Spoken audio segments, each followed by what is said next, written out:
Good morning, class! I am here once again to continue our lesson in preparing vegetable dishes. So far, you have learned on your own the principles of preparing vegetables, particularly the best ways on how to retain the nutrients in vegetables. We've also discussed on our synchronous class about the different methods of cooking vegetables. That includes the moist heat and the dry heat method. For this video, here are our topics and the learning targets. The topics are cutting vegetables, sauces for vegetables, and techniques in storing vegetables.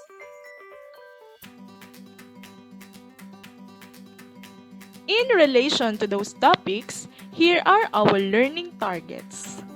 Number 1, I can identify different ways to cut vegetables. Number 2, I can identify the different types of sauces for vegetables. And number 3, I can describe how to properly store vegetables. Cutting vegetables. Along with knowing the recipes and cooking techniques, you are also expected to learn different cutting techniques. Taking time to learn and practice these techniques will go a long way in simplifying your cooking process.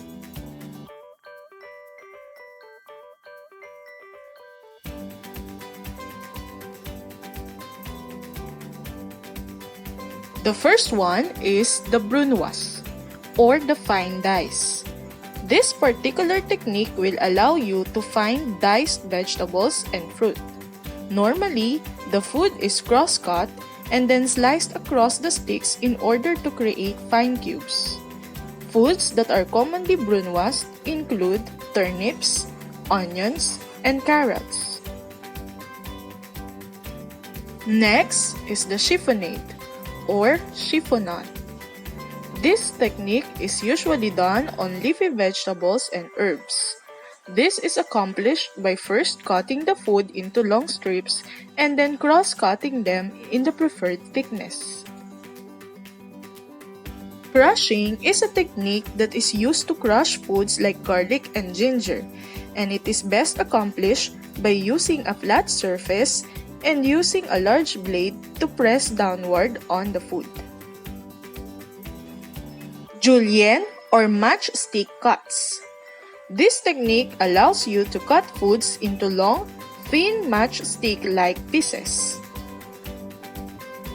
Next is jardiniere cut. It is a French cooking term meaning to cut a vegetable into thick stick or finger shape. Next is macédoine, or large dice. This technique is used to cut vegetables and fruit into large cubes, which is ideal for preparing vegetables that will be used in soups. Mincing is a technique in which food ingredients are finely divided into uniform pieces. Paysan. This is one of the most commonly used cuts for vegetables that are being cooked, especially ones that are cooked a long time. Because of the long cooking time, the size and shape of the vegetables will not be important as long as they are roughly chopped. Roll cutting. This is a common technique that is used to cut long fruit and vegetables such as zucchini and carrots. Using this technique will allow you to make more attractive pieces while exposing more of the food's surface. Slicing. It is a technique in which you cut food into thin slices that are relatively broad. You can use this technique on meats, fruits, and vegetables. Sauces for vegetables. Sauces is a term used in cookery to describe a wide range of flavored liquids that are served as part of the meal or dish.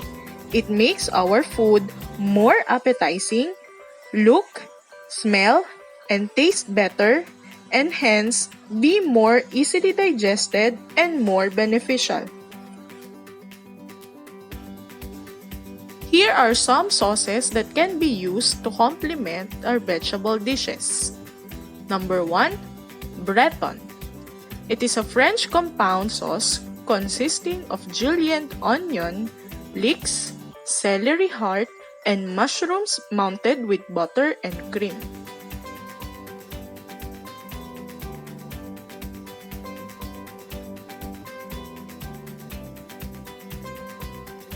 Next is the cheese sauce. It is a creamy and velvety with a subtle tang from cheese. This is a good pair for steamed and sautéed, baked, and roasted veggies.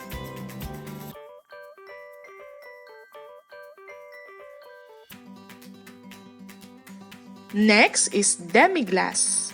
It is a rich brown sauce made by combining a mixture of half basic brown sauce and half brown stock, and then simmered until it is reduced by half.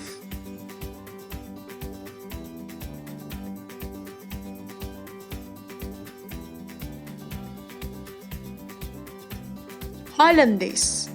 It is a rich, lemony emulsified sauce made with clarified butter and egg yolks.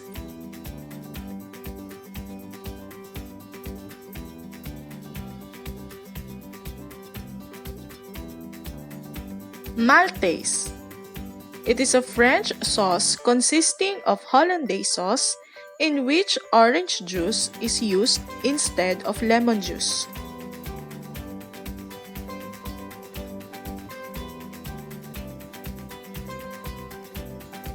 Next is mousseline. It is a light sauce made by adding whipped cream or egg whites to hollandaise sauce.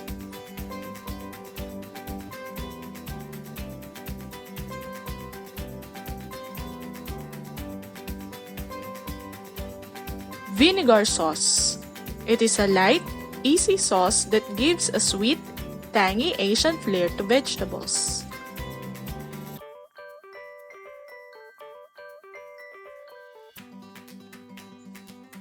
Yogurt sauce is a cool, refreshing sauce that provides a mild herb flavor to steamed vegetables.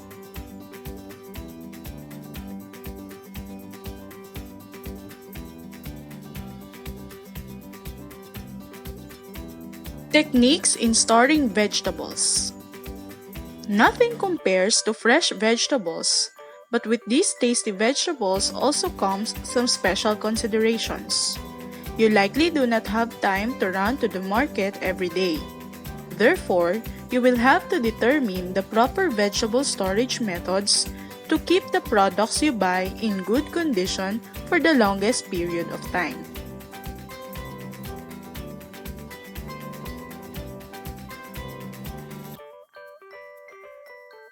Number 1, refrigerate peppers, lettuces, other vegetables in the cabbage family, and all the leafy vegetables. Certain vegetables lose their flavor if they are refrigerated. Others must be refrigerated to keep them fresh and slow down spoilage. Broccoli, cabbage, cauliflower, peppers, carrots, lettuces, peas, and celery are vegetables that should generally be stored in the fridge, unless they are not yet ripe. Store other vegetables at room temperature. Some vegetables are damaged quickly by cold temperatures. For instance, tomatoes can get mushy if you keep them in the refrigerator. They either lose their flavor or begin to break down. These varieties should be kept at room temperature. You should only refrigerate them if you use a portion of the vegetable and have leftovers.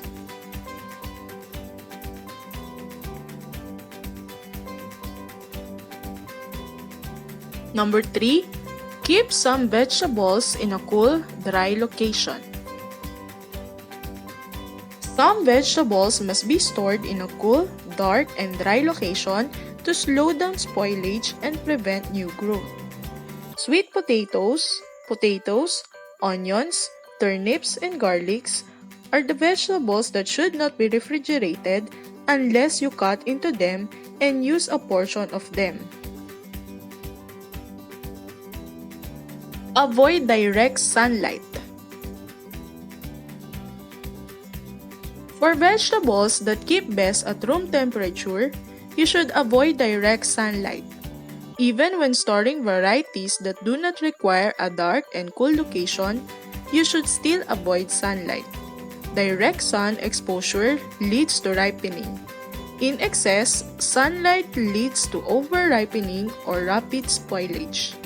Therefore, keep your vegetables in a shaded area of your kitchen. Minimize damage and remove damaged items from storage. Bruises, scrapes, and punctures to the skin of your veggies compromise them quickly. Microbes can make their way to the flesh of the vegetables, and the damaged area provides a breeding ground. As soon as you discover a damaged vegetable, you should plan to use it quickly. After removing the bad areas, of course. You should also remove it from where you have your other veggies stored, as the microbes that have found their way into the vegetable will soon find your other produce as well.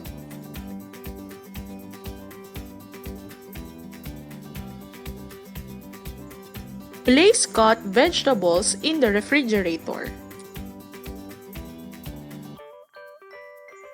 Once you cut into most vegetables, you need to refrigerate any unused portion. Cooler temperatures slow down the reproduction of microbes that would otherwise quickly rot your product. As soon as you peel, cut, slice, or dice, the shelf life of the vegetable is decreased. You can prepare some vegetables ahead, such as onions, but others, you should wait until you are ready to use them, such as potatoes.